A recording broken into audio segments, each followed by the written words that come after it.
pedimos, ó Deus, que essa palavra, Pai, aos nossos corações, seja, Deus, de fato, a voz do Senhor, Deus, falando para cada um de nós, ó Deus. Te pedimos, ó Deus, que a palavra do Senhor não seja motivo, Deus, de qualquer outra coisa, senão, ó Deus, da presença do Senhor na nossa vida, da vontade do Senhor na nossa vida. Nós te pedimos isso, ó Deus, em nome de Jesus. Amém. Se você está com a sua Bíblia aí aberta, palavra de Deus, capítulo 2 de Filipenses, no versículo 5 e 11, é uma palavra do apóstolo Paulo, falando obviamente para a igreja que vivia lá na cidade de Filipos, e o apóstolo Paulo estava falando sobre Jesus Cristo. É por isso que o tema dessa noite é Jesus, Yeshua. A palavra Yeshua é o nome de Jesus, significa Jesus. Yeshua significa Jesus. Essa palavra Yeshua vem do hebraico, que quer dizer salvação de Deus. Então o texto que lemos, irmãos, fala sobre Jesus, fala sobre essa salvação que veio de Deus para nós, que é Jesus Cristo. Irmãos, quando nós olhamos para o texto que lemos, nós percebemos que o apóstolo Paulo está seriamente preocupado com a prática daquela igreja, com as pessoas que estavam ali naquela igreja. É por isso que o apóstolo Paulo começa no versículo 5 dizendo: tende em vós o mesmo sentimento que houve também em Cristo Jesus. Ou seja, o apóstolo Paulo está preocupado com o modo que vive aquela igreja, porque ele começa no versículo 5 exortando, encorajando aquela igreja, dizendo, tende em vós o mesmo sentimento. E a palavra aqui, sentimento, não é simplesmente emoções do coração, mas é atitude, é um posicionamento, é um modo de vida. Quando nós olhamos, irmãos, para o texto lá em Atos, nós percebemos que a igreja em Filipos, ela foi plantada na segunda viagem missionária do apóstolo Paulo, lá em Atos capítulo 16. O apóstolo Paulo tinha um desejo no coração de ir para a Ásia, mas em um sonho ele vê um varão da Macedônia dizendo que precisava de ajuda. E aí o apóstolo Paulo compreendeu da parte do Espírito Santo que ele não deveria ir para a Ásia, mas para a Macedônia. Macedônia, irmãos, é o caminho que vai para a Europa. E aí o apóstolo Paulo, juntamente com Silas, juntamente com essa equipe de missionários, eles vão para a Macedônia. Quando eles chegam, irmãos, na cidade de Filipos, que naquela época era a cidade que era a porta para a Europa, para a Macedônia, quando eles chegam ali, eles começam a evangelizar. A primeira pessoa a encontrar Jesus, a aceitar Jesus por meio da pregação do apóstolo Paulo, foi uma mulher chamada Lídia. E aquela igreja, a igreja em Filipos, começou com essa mulher chamada Lídia, e tantos outros também que ali ouviram o evangelho e se converteram pela pregação do evangelho. Mais tarde, muito tempo depois, o apóstolo Paulo, preso em Roma, escreve essa carta aos filipenses, aquela igreja lá na cidade de Filipos. De acordo com o capítulo 1, versículo 13, o apóstolo Paulo está preso em Roma, e mesmo preso, o apóstolo Paulo escreve essa carta para encorajar aqueles crentes ali na cidade de Filipos a viverem de acordo com a vontade de Jesus, a viverem da forma que Cristo se agrada, a viver o mesmo procedimento, a mesma atitude, a ter o mesmo sentimento que Cristo também teve, indo até a cruz do Calvário. Portanto, irmãos, quando o apóstolo Paulo, no versículo 5, diz, tendo em vós o mesmo sentimento que houve também em Cristo, ele diz assim para a igreja, olhem para Cristo e veja quais são as atitudes de Cristo, veja quem é Cristo Jesus, para que vocês aprendam sobre Cristo e vivam a verdade de Cristo. É por esta razão, irmãos, que nesse texto eu gostaria de falar sobre Cristo Jesus. Quem é Cristo? Quem é Yeshua? Quem é Jesus para nós? De acordo, irmãos, com um pensador da nossa época, muito sensato, ele falou que os cristãos desconhecem Cristo. Teve outro que falou que os evangélicos não vivem mais de acordo com o evangelho. E por esta razão, em um dos livros do pastor Hernandes Dias Lopes, ele afirmou que os evangélicos de hoje, de uma forma geral, precisam ser evangelizados, porque eles não conhecem Cristo e porque eles muitas vezes não vivem o evangelho. Mas, irmãos, a partir desse texto, eu gostaria de apresentar para os irmãos quem é Cristo e como nós devemos viver de acordo com a vontade do evangelho. Em primeiro lugar, irmãos, Cristo é servo. Em primeiro lugar, Cristo é servo. O apóstolo Paulo, irmãos, diz no versículo 7, antes a si mesmo se esvaziou, assumindo a forma de quê? De servo.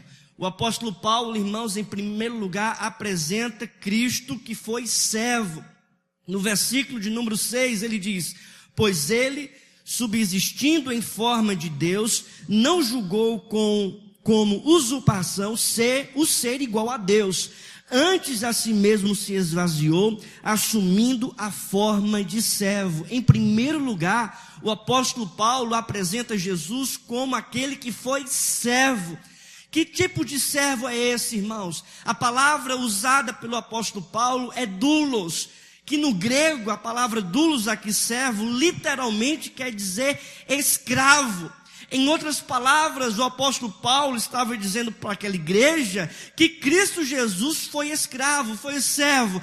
A gente pode perguntar, servo de quem, pastor? Escravo de quem, pastor? É escravo dos outros, dos homens? Não. O apóstolo Paulo afirma aqui que ele foi escravo de Deus, servo de Deus. Por quê? O versículo diz, tornando-se em semelhança de homens e reconhecido em figura humana, a si mesmo se humilhou, tornando-se obediente até a morte e morte de cruz. Ou seja, ele foi obediente a Deus, trilhando o caminho da cruz, indo até a cruz. Ele, irmãos, deixou a sua glória, ele deixou o céu, ele deixou a toda a glória que ele tinha e veio para o mundo, se encarnou como homem, como figura humana, se encarnou como gente para obedecer a Deus, indo até a cruz. Em outras palavras, o apóstolo Paulo afirma que Jesus, irmãos, ele foi servo, ele serviu a Deus, ele foi obediente a Deus perfeitamente em nosso lugar. Isso foi muito chocante para a igreja de Filipos, porque, irmãos, aquela cidade de Filipos era uma colônia romana. O pensador e pastor Russell Shedd afirma que de todas as outras colônias romanas que existiam, a colônia lá romana em Filipos era a que tinha mais prestígio da capital romana. Os estudiosos afirmam isso. Talvez, irmãos, os crentes filipenses, talvez eles tinham uma soberba no coração, tinham um inchaço no peito. Talvez eles queriam ter sempre posições de autoridade por serem uma colônia privilegiada de Roma. No entanto, o apóstolo Paulo afirma para eles, o mesmo sentimento que houve em Cristo Jesus, que deixou a sua glória e se tornou como servo, vocês também devem ter. Cristo é servo. Se Cristo, irmãos, foi servo, nós também precisamos imitá-lo. Amém? Ter esse mesmo sentimento de servir o nosso próximo, de servir, irmãos, a Deus. Interessante, meus irmãos, que quando Jesus ele foi para a cruz do Calvário, ele poderia muito bem chamar os seus anjos, o exército de anjos, porque ele é Senhor dos exércitos. Ele poderia chamar muito bem, dar a palavra e mudar todas as coisas. Ele poderia chamar o poder militar do céu e descer ali sobre os soldados romanos e impedir aquela crucificação. No entanto, irmãos, ele se tornou escravo, servo de Deus. Isso foi algo voluntário, não foi uma obrigação, obrigado pelo Pai, não, ele se entregou por nós como servo naquela cruz. Da mesma forma, meus irmãos, nós precisamos ter esse mesmo sentimento, essa mesma atitude. Muitas vezes, irmãos, nós queremos ser senhores da nossa própria vida. Se Cristo, que é Senhor, irmãos, deixou a sua própria glória, se esvaziou, assumindo a forma de servo, quanto mais nós precisamos servir a Deus. Nós precisamos, irmãos, muitas vezes deixar a nossa própria glória, deixar o nosso próprio conforto, deixar muitas vezes aquilo que temos de bom para servirmos a Deus. Muitas vezes, irmãos, precisamos entender que nós somos escravos do nosso Deus. Ele é Senhor sobre as nossas vidas. Se o Filho de Deus, unigênito de Deus, irmãos, serviu ao Pai, obedecendo até a morte, quanto mais nós, irmãos. Nós não somos senhores da nossa própria vida, pelo contrário, existe um Senhor que é Deus e Pai, e que precisa, irmão, ser honrado, glorificado. Nós precisamos servi-lo, amém?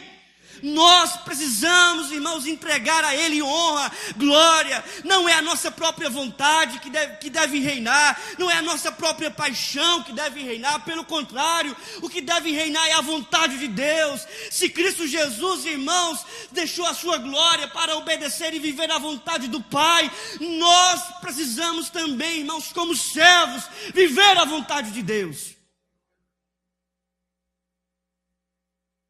Muitos não querem viver a vontade de Deus porque não têm coragem de deixar a sua glória, a sua pequena glória.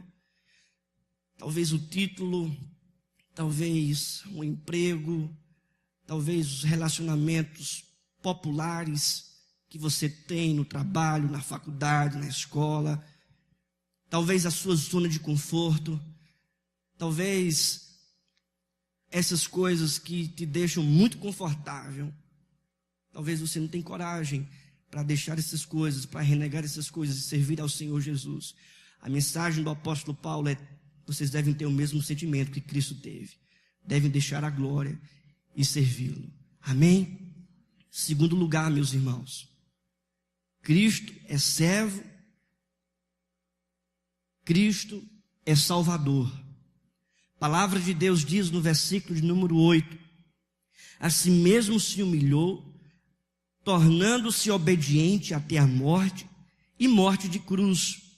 A palavra cruz, irmãos, está ligada à salvação. Aquilo que Deus fez para nos redimir, para nos salvar. Todas as vezes que o apóstolo Paulo fala sobre a crucificação de Cristo, nós precisamos entender que essa crucificação de Cristo não está ligado apenas ao exemplo de Cristo, não está ligado apenas a um sentimento de Cristo, mas está ligado à salvação de Cristo. Em outras palavras, o apóstolo Paulo está dizendo aqui no versículo 8 que Cristo, Ele é Salvador. Por quê? Porque Ele morreu na cruz em nosso lugar. Em todas as epístolas, irmãos, nós vamos perceber do apóstolo Paulo que ele sempre exalta Jesus Cristo como Salvador. Quando nós olhamos, irmãos, por exemplo, da carta de Paulo aos Coríntios, nós vamos perceber no capítulo 2, do versículo 2, que ele diz: decidiu nada saber senão a Jesus Cristo e este crucificado. Por que o apóstolo Paulo fala sobre a cruz de Cristo? Porque é por meio da cruz de Cristo que nós recebemos a salvação de Deus. Ele morreu naquela cruz em nosso lugar. Quando ele escreve, irmãos, a sua carta aos Gálatas, no finalzinho, no capítulo 6 da carta aos Gálatas, ele vai dizer: eu não tenho motivo de me gloriar, senão na cruz do nosso Senhor e Salvador Jesus Cristo. Por quê? Porque ele tem a ideia, ele tem a convicção que a cruz de Cristo, irmãos, é a base para ele receber todas as outras bênçãos espirituais. Não existe evangelho sem cruz. Não existe evangelho sem salvação de Cristo. Irmãos, nós precisamos compreender, entender essa verdade, que o evangelho apresenta para nós muito mais do que o exemplo de Cristo, muito mais do que o ensino de Cristo, mas apresenta para nós o Cristo que é Salvador. O Cristo, irmãos, que dá salvação hoje e agora. Não é simplesmente uma salvação para a eternidade. Não é apenas uma salvação depois da morte. Mas é uma salvação agora, meu irmão. Uma salvação para nós. Quantos irmãos ainda hoje estão precisando dessa salvação em Cristo Jesus e ainda não receberam? Pessoas, irmãos, que estão escravizadas a algum pecado e precisam urgentemente dessa salvação conquistada na cruz do Calvário e ainda não receberam. receberam, pessoas que estão, irmãos, urgentemente precisando de uma salvação de Deus, que estão escravizadas ainda à Babilônia, ao mundo, às paixões que esse mundo tem para oferecer, e precisam urgentemente de uma intervenção de Deus, por causa da cruz do Calvário, e por meio dela, as pessoas recebem essa salvação, essa liberdade. Foi por isso que o apóstolo Paulo falou, para a liberdade foi que ele nos libertou. Essa liberdade, meus irmãos, foi comprada e conquistada na cruz do Calvário. Amém? Na cruz do Calvário. Cristo, ele é servo, Cristo, ele é Senhor, ele é Salvador. O apóstolo Paulo também afirma, em terceiro lugar, que Cristo, ele é Senhor. Veja o que diz o texto, versículo de número 9, 10 e 11. Pelo que também Deus o exaltou sobremaneira, e lhe deu o nome que está acima de todo nome, para que ao nome de Jesus se dobre todo joelho, nos céus, na terra e debaixo da terra, e toda língua confesse que Jesus Cristo é Senhor, para a glória de Deus Pai. Aqui, irmãos, no final desse texto, o apóstolo Paulo está apresentando o Cristo, que ele é Senhor. A palavra usada aqui, irmãos, no versículo de número 11, no qual diz, toda língua confesse que Jesus Cristo é Senhor, no grego é a palavra Kyrios, que quer dizer o Senhor sobre tudo e sobre todos. Paulo afirma que Cristo, ele é Senhor sobre todas as coisas, inclusive toda língua vai confessar isso. Aqui, irmãos, também aponta para um momento futuro. O apóstolo Paulo está aqui falando do futuro, e ele diz, toda língua vai confessar. Não é apenas os crentes que vão confessar acerca de Jesus, mas é todos. Os crentes vão confessar que Jesus Cristo é Senhor. Os ímpios, aqueles que não creem, vão confessar que Jesus Cristo é o Senhor. Os anjos vão confessar que Jesus Cristo, ele é o Senhor. Os demônios vão confessar que Jesus Cristo é Senhor. Tudo e todos vão confessar que Jesus Cristo é Senhor. Não existe outro além dele. Ele é Senhor sobre tudo e sobre todos. Amém?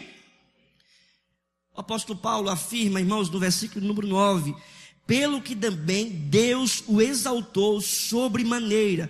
Essa palavra, pelo que, é a ideia de uma consequência, é mais ou menos o seguinte, portanto, por esta razão, Deus o exaltou sobremaneira. O apóstolo Paulo está dizendo assim, Cristo, ele se esvaziou da sua glória, morreu na pior morte da época, que era a morte de cruz. Por esta razão, Deus o exaltou sobremaneira. Deus o exaltou e lhe deu o nome acima sobre todo o nome. Em outras palavras, o apóstolo Paulo está afirmando que Cristo não é mais aquele homem lá crucificado, que recebeu açoites, que recebeu aquela coroa de espinhos, não tem mais aquele semblante de dor. Não, Cristo não é mais esse homem. Pelo contrário, Cristo ressuscitou, Deus o exaltou, ele está à destra de Deus Pai, governando com poder todas as coisas. Nós não cremos, irmãos, em um Cristo crucificado, pendurado em um madeiro, não. Ele foi crucificado, foi sepultado, mas ao terceiro dia ele ressuscitou. Ele é Senhor, e se ele, irmãos, é Senhor, ele vai pedir conta de todos os nossos atos. Se ele é Senhor, irmãos, nós precisamos entender que nós somos servos. E se nós estamos aqui, irmãos, é para cumprir a vontade de Deus. Muitas vezes, sabe o que acontece? Muitas vezes a gente pensa que serve a uma denominação, a uma igreja, a uma placa de igreja. Não, irmãos, nós servimos ao Senhor Jesus. Ele deve ser honrado, ele deve ser glorificado. Não é ao ministério, não é ao nome de alguém, ao nome de um pastor, de um cantor. Não, é o nome de Jesus que deve ser exaltado. Ele é exaltado e ele deve ser honrado. Meus irmãos, eu rogo para você prestar atenção aqui e entender entender que nós vamos dar conta a esse Senhor da nossa vida. Se Jesus Cristo resgatou a nossa vida, se Ele mudou, se Ele transformou o nosso coração, se hoje nós somos servos do Senhor Jesus, nós vamos dar conta, irmãos, do nosso chamado, das nossas atitudes, daquilo que fazemos, é a esse Senhor. Não é um pastor, não é o conselho da igreja presbiteriana, não é uma outra pessoa, não, é o Senhor Jesus. Tudo isso que a gente faz, irmãos, é para o Senhor Jesus. O que você serve é para o Senhor Jesus. Aquilo que Deus colocou sobre as suas mãos para você realizar é para o Senhor Jesus, não é para outro, não é para outra pessoa. É por isso que você deve servi-lo. É por isso que você deve honrar. É por isso que você também deve crer que Jesus, irmãos, é Salvador. Entendam, Ele é servo, nós precisamos imitá-lo. Em segundo lugar, Ele é Salvador, nós precisamos crer. E em terceiro lugar, irmãos, Ele é Senhor. Nós precisamos honrar.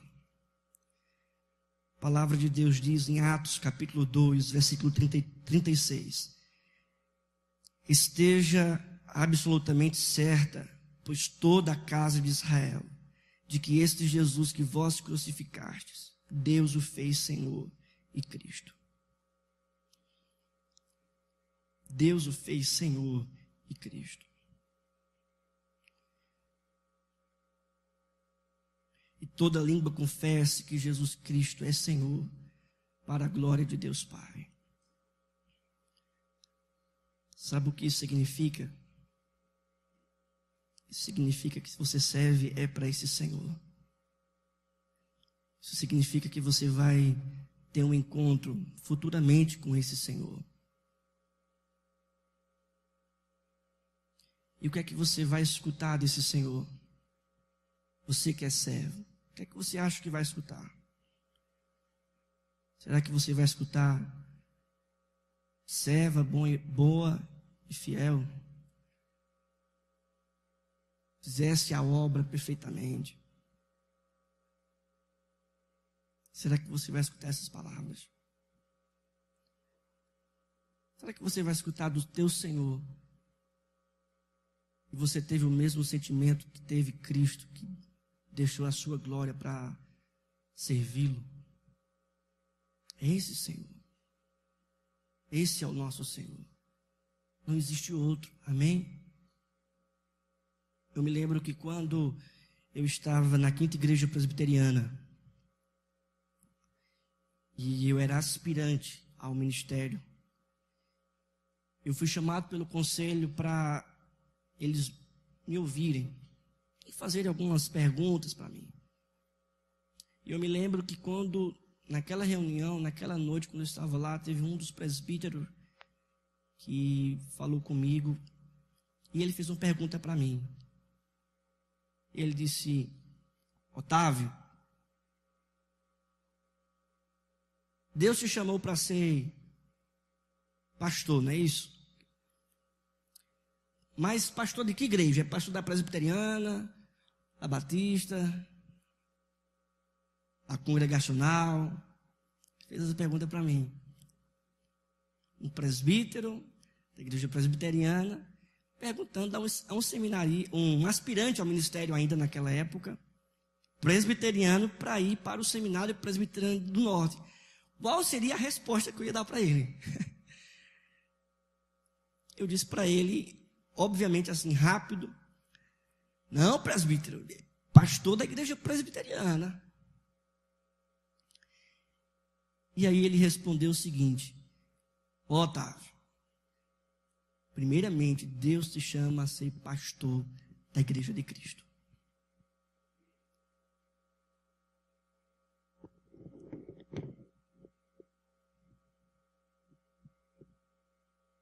Oi. Não é que nós vamos dar conta, não é um serviço, primeiramente, a uma denominação, a uma placa de igreja, mas é primeiramente ao Senhor. Amém? É primeiramente ao Senhor. E certa vez, irmãos, esse mesmo presbítero, nós estávamos, só para terminar essa mensagem, tá? Oi.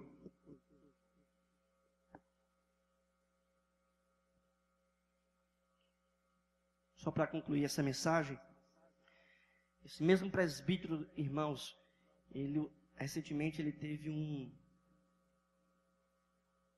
uma dificuldade no olho direito, porque ele desenvolveu um tumor no olho direito dele. E ele foi para os médicos, falaram que esse tumor prejudicou a visão do olho direito dele e ele tinha que tirar imediatamente esse tumor. E em outros exames, em outras vezes no consultório, o médico falou que ele já tinha perdido o olho direito dele. Que ele precisava fazer outros exames e não poderia fazer a cirurgia. E quando ele recebeu, irmãos, essa notícia que o médico falou para ele que ele ia perder o olho direito dele, ele estava esperando uma outra notícia, que era a notícia do nosso departamento de missões, para ver se dávamos para fazer uma parceria e ir pregar o evangelho em Correntes. E eu não sabia ainda, aí ele ligou para mim perguntando se estava certo a parceria para a gente pregar o evangelho em Correntes. E aí eu já tinha falado com o pastor Erivaldo, com alguns irmãos da liderança da nossa igreja, e já tinha confirmado, e confirmei com ele naquela ligação. E lá em Correntes, irmãos, eu percebendo que ele mesmo, sem enxergar com o olho direito, com um tumor grande, porque essa parte direita do seu rosto já está um pouco deformado por causa do tumor. E mesmo ele, com essa dificuldade de enxergar, talvez com as dores, mesmo assim, irmãos, ele estava ali pregando o evangelho do Senhor Jesus Cristo. Tem de vós, irmãos, o mesmo sentimento que Cristo teve. Amém? Vamos ficar de pé e vamos orar. Vou chamar o Fernando Júnior. Enquanto nós oramos, nós vamos adorar também ao Senhor.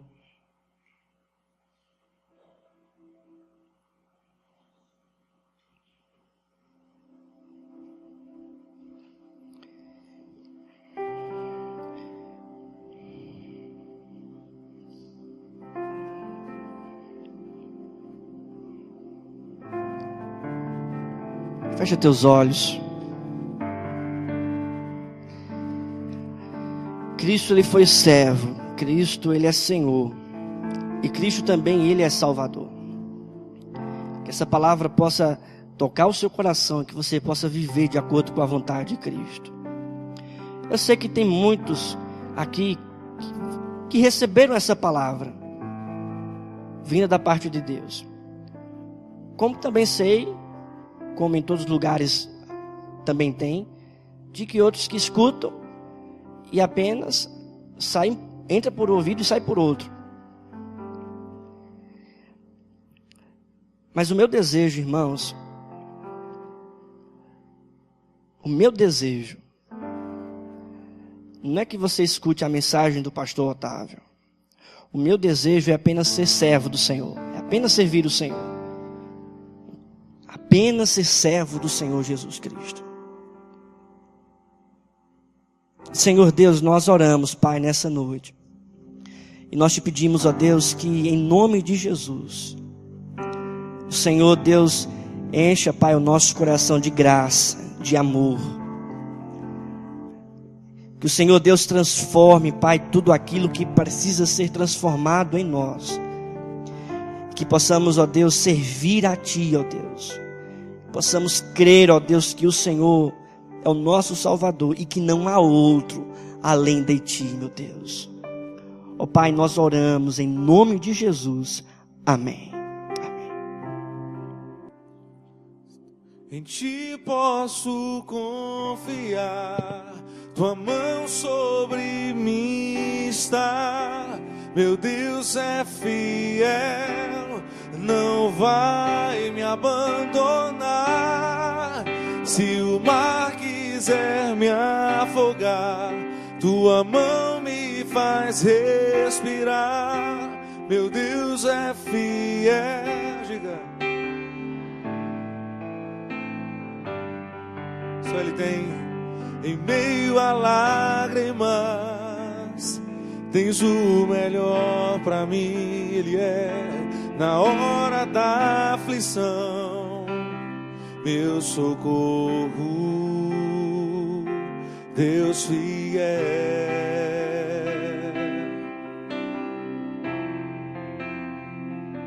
Pai fiel, assim, todo tempo sei, diga. Em todo tempo sei, estás comigo, na angústia ou na dor, meu abrigo. Ele é o quê? Oh, é o Pai, Senhor, aleluia. Pai fiel, assim, ó Deus, aleluia. Em Ti posso confiar, Tua mão sobre mim está. Meu Deus é fiel, não vai me abandonar. Se o mar quiser me afogar, Tua mão me faz respirar. Meu Deus é fiel. Diga mais uma vez. Diga: em Ti, Senhor, eu confio. Em Ti posso confiar, Tua mão sobre mim está. Meu Deus é fiel.